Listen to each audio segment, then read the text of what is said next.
ಇವಾಗ ನೀವೆಲ್ಲ ಯೂತ್ಸು ಹಂಗೆ ನಿಂತಾಗ ನಮಗೆ ಅನ್ನಿಸ್ತೀರಾ ವಾವ್ ಮ್ಯಾನ್ಲಿ ಆಗಿದೆ ಇದು ಅಂತ. So that is again N invitation ಹೆಣ್ಮಕ್ಳಿಗೆ ಬಂದು ನೋಡೋದಕ್ಕೆ. ಇನ್ನೊಂದು ಪಾರ್ಟ್ ಏನು, ಇನ್ನೊಂದು ಪಾರ್ಟ್ ಹೆಣ್ಮಕ್ಳು ನೋಡುವಂಥ ವಿಷಯ ಏನು ಪೆಪ್ಪೆಯಲ್ಲಿ ಸ್ಪೆಷಲಿ? ಧರ್ಮ, ಗುಣ. ಈಗ ಒಂದು ಫೆಮಿನಿಸಮ್ ಬಗ್ಗೆನೂ ಈ ಸಿನಿಮಾದಲ್ಲಿ ಹೇಳ್ತೀವಿ. ಸೊ ಆ್ಯಕ್ಚುಲಿ ಇದು ಎಷ್ಟು ಆ್ಯಕ್ಷನ್ ಇದೆ, ಅಷ್ಟು ಇಮೋಷನ್ಸ್ ಇದೆ, ಆಮೇಲೆ ಅಷ್ಟು ವಿಷಯ ಕೂಡ ಇದೆ.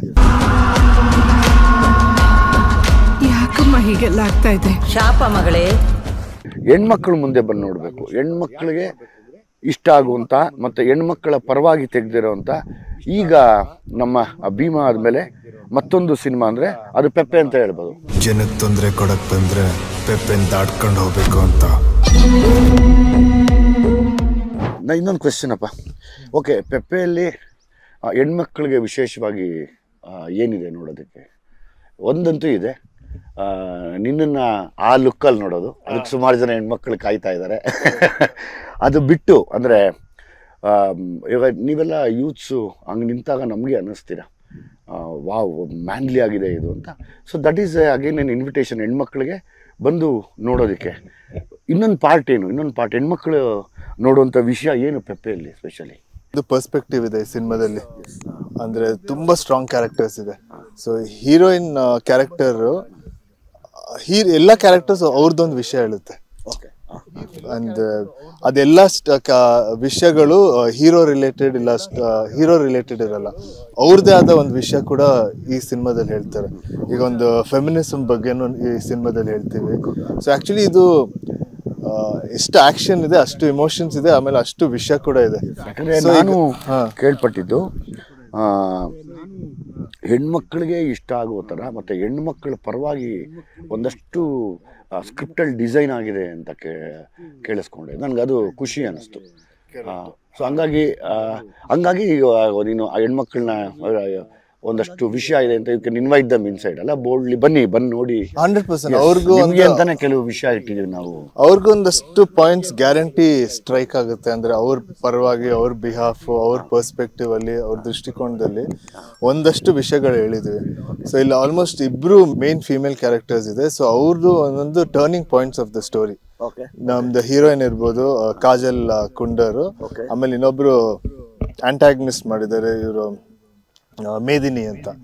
ಸೊ ಇಬ್ರು ಮೇನ್ ಫೀಮೇಲ್ ಕ್ಯಾರೆಕ್ಟರ್ಸ್. ಸೊ ಅವ್ರದ್ದು ಕ್ಯಾರೆಕ್ಟರ್ಸ್ ಫುಲ್ ಒಂದು ಫೀಮೇಲ್ ಫೆಮಿನಿಸಮ್ ದೃಷ್ಟಿಕೋನದಲ್ಲಿ ಇರುತ್ತೆ. ಆಮೇಲೆ ನಾವು ನಾರ್ಮಲ್ ಆಗಿ ಜನರಲ್ ಆಗಿ ಎಲ್ಲ ಸಿನಿಮಾಲೆಲ್ಲ ಮೋಸ್ಟ್ ಆಫ್ ದ ಸಿನಿಮಾಲ್ ಹೇಗಾಗುತ್ತೆ ಅಂದ್ರೆ ಎಲ್ಲ ಕ್ಯಾರೆಕ್ಟರ್ಸ್ ಬಂದ್ಬಿಟ್ಟು ಒನ್ ಸೆಂಟ್ರಿಕ್ ಮೇನ್ ಪ್ರೊಟಾಗನಿಸ್ಟ್ ಯಾರು ಇರ್ತಾರೆ ಅವ್ರ ಕತೆಗೆ ರಿವಾಲ್ವ್ ಆಗ್ತಿರುತ್ತೆ. ಸೊ ಇದ್ರಲ್ಲಿ ಹೆಂಗಂದ್ರೆ ಎಲ್ಲ ಕ್ಯಾರೆಕ್ಟರ್ದು ಒಂದೊಂದು ವಿಷಯ ಇದೆ. ಆಮೇಲೆ ಈ ಕ್ಯಾರೆಕ್ಟರ್ಸ್ ಹೇಗಿದೆ ಅಂದ್ರೆ ನೀವು ಸಿನಿಮಾ ಆದ್ಮೇಲೆ ಅದ್ರ ಬಗ್ಗೆ ಯೋಚನೆ ಮಾಡ್ತೀರಿ. ಎಸ್, ಇದು ನೋಡ್ತಿರುವಂಥ ಎಲ್ಲ ಪ್ರೀತಿಯ ಕನ್ನಡ ಕಲಾಭಿಮಾನಿಗಳಿಗೆ ನನ್ನ ಕಡೆಯಿಂದ ಇನ್ನೊಂದು ರಿಕ್ವೆಸ್ಟ್ ಏನು ಅಂದರೆ, ಪೆಪ್ಪೆ ಸಿನಿಮಾಲಿ ವಿನಯ್ ಅವ್ರನ್ನ ಹೊರತುಪಡಿಸಿ ಹೆಣ್ಮಕ್ಳು ನೋಡಬೇಕಾದ ಕೆಲವು ಅಂಶಗಳು ಅಂದರೆ ಕಥೆನ ನಿಮ್ಮ ಮುಂದೆ ರಿವೀಲ್ ಮಾಡಿದಿರ. ನಾನು ಕೇಳ್ಪಟ್ಟಂಗೆ ತಿರ್ಗಾ ಹೆಣ್ಮಕ್ಳಿಗೆ ತುಂಬ ಇಂಪಾರ್ಟೆನ್ಸ್ ಕೊಟ್ಟು ತುಂಬ ವಿಷಯನ ಈ ಸಿನಿಮಾಲ್ಲಿ ಹೇಳಿದ್ದಾರೆ. ನಿಮಗೆ ನೋಡೋಕ್ಕೆ ಯಾಕೆ ಅಂದರೆ ಈಗ ಯಾವಾಗಲೂ ಪ್ರಶ್ನೆ ಉಟ್ಕೊಳ್ಳುತ್ತೆ, ಒಂದು ಸಿನಿಮಾನ ಯಾಕೆ ನೋಡಬೇಕು, ಒಂದು ಸಿನಿಮಾನ ನಾನೇನು ಏನಕ್ಕೆ ಥಿಯೇಟ್ರ್ ಒಳಗಡೆ ಬರಬೇಕು ಅನ್ನೋ ವಿಚಾರ ತಗೊಂಡಾಗ ಫಸ್ಟು ಹೌದು ಆ್ಯಸ್ ಇಟ್ ಈಸ್ ನಾವು ಆ್ಯಸ್ ಎ ಹೀರೋ ಅವ್ರನ್ನ ಹೊರಗಡೆ ತಂದು ತೋರಿಸ್ತೀವಿ, ಒಂದು ಟ್ರೈಲರ್ ರೂಪದಲ್ಲಿ ತಂದಿರ್ತೀವಿ. ಅದಾದಮೇಲೆ ಇನ್ನೊಂದ್ಸರಿ ಯಾಕೆ ಆ ಯೋಚನೆಗಳಿರುತ್ತೆ. ಯಾವಾಗಲೂ ಒಬ್ಬ ನೋಡಿಗನು ಕೂಡ ಒಂದು ಆ ಯೋಚನೆ ಬರುತ್ತೆ, ಯಾಕೆ ನೋಡಬೇಕು ಅಂದರೆ ಹೆಣ್ಮಕ್ಳು ಮುಂದೆ ಬಂದು ನೋಡಬೇಕು, ಹೆಣ್ಮಕ್ಳಿಗೆ ಇಷ್ಟ ಆಗುವಂಥ ಮತ್ತು ಹೆಣ್ಮಕ್ಳ ಪರವಾಗಿ ತೆಗೆದಿರೋವಂಥ. ಈಗ ನಮ್ಮ ಭೀಮಾ ಆದಮೇಲೆ ಮತ್ತೊಂದು ಸಿನಿಮಾ ಅಂದರೆ ಅದು ಪೆಪ್ಪೆ ಅಂತ ಹೇಳ್ಬೋದು ಅಲ್ವಾ? ಅಂದರೆ ಈಗ ನಮ್ಮಲ್ಲಿ ಏನು ಈಗ ಇನ್ಸ್ಪೆಕ್ಟರ್ ಗಿರ್ಜಾ ಅಥವಾ ನಮ್ಮ ಕಲ್ಯಾಣಿ ಅಥವಾ ಹೀರೋಯಿನ್ ಎಲ್ಲ ಸಪ್ರೇಟ್.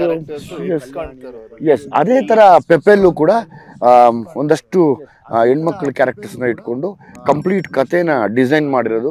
ಅಂಡರ್ ಕರೆಂಟಲ್ಲಿ ಹೆಣ್ಮಕ್ಳ ವಿಷಯನ ತುಂಬ ದೊಡ್ಡ ಮಟ್ಟಕ್ಕೆ ಹೇಳಿದ್ದಾರೆ ಅಂತ ಇವತ್ತರೆಗೂ ಎಲ್ಲ ಕಡೆ ಟಾಕ್ ಇದೆ. ಸೊ ಹಂಗಾಗಿ ಆ ಒಂದು ವಿಷಯ ಆ್ಯಸ್ ಎ ಡೈರೆಕ್ಟರ್ ಆಗಿ, ಆ್ಯಸ್ ಎ ಇವರ ಮನೆಯ ಅಭಿಮಾನಿಯಾಗಿ ನಾನು ಅದನ್ನು ಇಂಟರ್ವ್ಯೂ ಮಾಡ್ತಾ ಇದ್ದೀನಿ. ಮಿಸ್ ಮಾಡಬೇಡಿ, ಬನ್ನಿ ನೆಕ್ಸ್ಟ್ ಎಪಿಸೋಡಲ್ಲಿ ಏನು ಮಾತಾಡಬೇಕು ಅಂತ ಕೇಳ್ತೀನಿ, ನೋಡೋಣ. ಎಸ್ ವಿನಯ್, ಈಗ ಎಸ್ ಹೆಣ್ಮಕ್ಳು ಹೀರೋಯಿನ್ ವಿಶೇಷತೆ ಏನು, ಅಥವಾ ಇನ್ನೊಬ್ರು ಯಾರೋ ಎಗೇನ್ಸ್ಟ್ ಹೀರೋಯಿನ್ಗೆ ಮಾಡಿದ್ದಾರೆ ಅಂತಲ್ಲ, ಅದ್ರದ್ದು ಅವ್ರದ್ದೇನು? ಸೊ ಅದೇ ಅವ್ರದ್ದೊಂದು main opposite character. Okay. So ನನ್ಗೆ ಆಪೋಸಿಟ್ ಕ್ಯಾರೆಕ್ಟರ್ ಅವ್ರದ್ದು, ಗುಡ್. ಅವ್ರು ಪ್ಲೇ ಮಾಡ್ತಾರೆ. Okay. ಈ ಕತೆ ಕೇಳ್ಬೇಕಂದ್ರೇನು ಓಕೆ, ಒಂದಷ್ಟು ಸೀನ್, ನೀವು ಯಾವ್ದೇ ಕತೆ ಕೇಳಿದ್ರೆ ಒಂದಷ್ಟು ಸೀನ್ ಇಂಪ್ಯಾಕ್ಟ್ ಆಗುತ್ತಲ್ಲ, ಕರೆಕ್ಟ್ ಆ ಸೀನ್ ಕೇಳಿದ ತಕ್ಷಣ ಆಯ್ತು ಕತೆ ಮಾಡ್ಬೇಕು ಅಂತ. ಹೌದೌದು. ಸೊ ನನ್ ಸೀನ್ಗಳು ಎಷ್ಟು ಇಂಪ್ಯಾಕ್ಟ್ ಆಯ್ತು, ನಂಗೆ ಇದೊಂದು ಹೀರೋಯಿನ್ ಒಂದು ಸೀನ್ ಇದೆ, ಓಕೆ, ಅದು ಹೇಳೋದು ಬೇಡ. ಅದೇ ಸೊ ಆ ಸೀನ್ ಕೂಡ ಅಷ್ಟೇ ಇಂಪ್ಯಾಕ್ಟ್ ಆಗಿ, ಆ ಸೀನ್ ಕೇಳಿದ ತಕ್ಷಣ ಈ ಕತೆ ಫಿಕ್ಸ್ ಅಂತ ಫಿಕ್ಸ್ ಮಾಡ್ಕೊಂಡಿದ್ದೆ. ಸೂಪರ್. ಸೊ ಅಷ್ಟು ಪವರ್ಫುಲ್ ಆಗಿದೆ. So nice. ವಿನಯ್, ಈ ಪೆಪ್ಪೆ ಸಿನಿಮಾಲಿ ಕೂರ್ಗಲ್ಲಿ ನಡೆದಂತ ಈ ಕಾಂಚೀರಾಮ್ ಕಾಲೋನಿ ಹಾ ಅಂತ ಏನೋ ಕೇಳ್ಪಟ್ಟೆ, ಅದು ಕರೆಕ್ಟ್. ಅಲ್ಲಿ ನಡೆದಿದ್ದು ಒಂದು ರಿಯಲ್ ಇನ್ಸಿಡೆಂಟ್ ಇದು? ಇಲ್ಲ, ಆಕ್ಚುಲಿ ಅದು ನಮ್ ಕತೆಗೂ ಅವ್ರದಕ್ಕೂ ಏನು ಇನ್ಸ್ಪಿರೇಷನ್ ಇಲ್ಲ, ಬಟ್ ನಾವಲ್ಲಿ ಒಂದು ಫೈಟ್ ಸೀಕ್ವೆನ್ಸ್ ಶೂಟ್ ಮಾಡಕ್ ಹೋದ್ವಿ. ಓಕೆ. ಅಲ್ಲಿ ಅವ್ರ ಸ್ಟ್ರಗಲ್ಸ್, ಅವರು ಅವ್ರ ಕಾಲೋನಿನ ಹೇಗ್ ಕಟ್ರು, ಅದಕ್ಕೆ ಏನೇನ್ ಕಷ್ಟಪಟ್ರು ಅಂತ ಹೇಳಕ್ ಹೋದ್ರು. ಓಕೆ. ಸೊ ಅವಾಗ ನೋಡಿದ್ರೆ ಅದೊಂಥರ ನಮ್ ಪೆಪ್ಪೆಗೆ ಆಕ್ಟಿಂಗ್ ಮಾಡಕ್ಕೆ ಇಲ್ಲ, ಶೂಟ್ ಮಾಡಕ್ಕೆ ಒಂದು ಮೋಟಿವೇಶನ್ ಸಿಕ್ತು. ಓಕೆ. ಸೊ ಅವ್ರು ಎಷ್ಟು ಕಷ್ಟಪಟ್ಟಿದ್ರು, ಒಂದು 200-300 ಜನ ಫ್ಯಾಮಿಲಿಗಳಿದ್ದಾರೆ, ಆಲ್ಮೋಸ್ಟ್ ಒಂದು 10 years ಇಂದ ಆ ಜಾಗದಲ್ಲಿ ಇದ್ದಾರೆ. ಬಟ್ ಅಲ್ಲಿ ಬರಕ್ಕೆ ಒಂದಷ್ಟು ಸ್ಟ್ರಗಲ್ಸ್, ಒಂದಷ್ಟು ಜನ ಎದುರಿಸಿ, ಇನ್ನೂ 10 years ಆದ್ರೂ ಇನ್ನೂ ಹೋರಾಡ್ತಾನೆ ಅಲ್ಲಿದ್ದಾರೆ. ನಮ್ಮ ಭಾರತದಲ್ಲಿ ತುಂಬಾ ವಿಷಯಗಳಿಗೆ ಹೋರಾಟ ನಡೀತಾನೆ ಇರುತ್ತೆ. ಸ್ವತಂತ್ರ ಸಿಕ್ಕಿದ್ರು ಯಾಕೋ ಅವ್ರಿಗೆ ಗೊತ್ತಾಗ್ತಾ ಇಲ್ಲ. ನಾವು ಅದನ್ನ ಬಿಡ್ತಾ ಇಲ್ಲ, ಹೋರಾಟ ಮಾಡ್ತಾನೆ ಇದೀವಿ. ಖುಷಿ ಆಗತ್ತೆ. ಅಂದ್ರೆ ಅಗೇನ್ ತಿರ್ಗಾ ಪೆಪ್ಪೆ ಸಿನಿಮಾ ಮೂಲಕ ಎಲ್ಲ ಮಡಿಕೇರಿಯ ಎಲ್ಲ ಪ್ರೀತಿಯ ಸಿನಿಮಾ ಅಭಿಮಾನಿಗಳಿಗೆ ಸಿನಿಮಾ ನೋಡಿ ಅಂತ ಕೂಡ ಇದರಿಂದ ನಾವು ಇನ್ವಿಟೇಷನ್ ಕೊಡ್ಬೋದಲ್ಲ? ಕರೆಕ್ಟ್. ಆಮೇಲೆ ಆ ಕಾಲೋನಿಯಲ್ಲಿ ನಾವೆಲ್ಲ ಶೂಟ್ ಮಾಡಿದ್ವಿ. ಸೊ ಅಲ್ಲಿ ಒಂಥರ ಕೋ ಎಕ್ಸಿಸ್ಟಿಂಗ್ ಆಗಿ ಮಲಯಾಳದವರು, ಉರ್ದು ಮಾತಾಡೋರು, ತಮಿಳ್ ಮಾತಾಡೋರು, ತೆಲುಗು ಮಾತಾಡೋರು, ಕನ್ನಡ ಮಾತಾಡೋರು ಎಲ್ಲರೂ ಒಟ್ಟಿಗೆ ಸ್ಟೇ ಮಾಡ್ತಿದ್ದಾರೆ. ಸೊ ಆಮೇಲೆ ಅದು ಆಕ್ಚುಲಿ ಕುವೆಂಪು ಅವ್ರು ಬರೆದಿರೋದು ಸರ್ವ ಜನಾಂಗದ ಶಾಂತಿಯ ತೋಟ. ಅದೆಲ್ಲ ಹಂಗಂಗೆ ಬಿಟ್ಟು ಹೋಗಿದ್ದಾರೆ.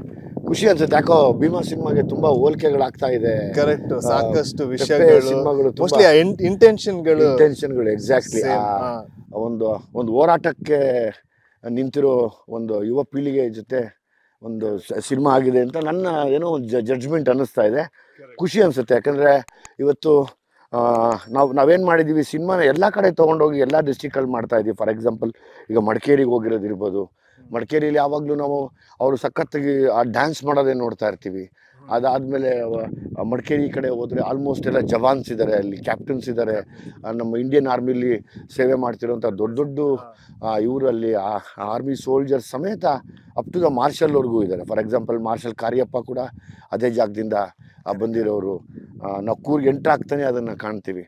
ಸೊ ಅಗೇನ್ ಈ ಒಂದು ಇಂಟರ್ವ್ಯೂಲಿ ಮತ್ತೆ ಇನ್ನೊಂದು ಸತಿ ನಾವು ನಮ್ಮ ಜನತೆ ಒಟ್ಟಿಗೆ ಮಡಿಕೇರಿ ಜನ ಕೂಡ ಈ ಸಿನಿಮಾನ ನೋಡ್ಬೋದು ಅಂತ ನಾನು ಪ್ರೀತಿಯಿಂದ ಕೇಳ್ಕೊತೀನಿ. ಬನ್ನಿ ಈ ಸಿನಿಮಾ ನೋಡೋಣ ಅಂತ. ಬೆಂಗಳೂರಲ್ಲಿ ಸುಮಾರು ಜನ ನನಗೆ ಮೊನ್ನೆ ಮಡಿಕೇರಿಯಲ್ಲಿ ಇಬ್ಬರು ಕಪಲ್ಸ್, ಒಬ್ಬರು ಕಪಲ್ ಅಂದರೆ ಗಂಡ ಹೆಂಡತಿ ಇಬ್ಬರು ನಾನೊಂದು ಕಡೆ ಹೋಗ್ತಿದ್ದೆ ಟ್ರೈನಲ್ಲಿ. ಬಹುಶಃ ನೀವು ಆ ಇಂಟರ್ವ್ಯೂನ ನೋಡ್ತಾ ಇದ್ದರೆ ನೀವು ಮನೆ ಖಾಲಿ ಮಾಡಿಕೊಂಡು ಇನ್ನೊಂದು ಏರಿಯಾಗೆ ಶಿಫ್ಟ್ ಮಾಡೋಕ್ಕೆ ಟ್ರೈನಲ್ಲಿ ಬರ್ತಿದ್ರಿ. ನೀವು ಮಡಿಕೇರಿ ಅಂತ ಹೇಳಿದ್ರಿ. ಸೊ ಹಂಗಾಗಿ ನೀವು ಈ ಸಿನಿಮಾನ ನೋಡಲೇಬೇಕು. ನಿಮ್ಮ ಜೊತೆ ಇರುವಂಥ ಎಲ್ಲ ಮಡಿಕೇರಿ ಜನತೆ ಬೆಂಗಳೂರಲ್ಲಿ ನೆಲೆಸಿದ್ದೀರಾ, ನೀವು ಕೂಡ ಪೆಪ್ಪೆ ಸಿನಿಮಾ ನೋಡಬೇಕು ಅಂತ ಕೇಳ್ಕೊತೀನಿ. Beat plus Karnataka.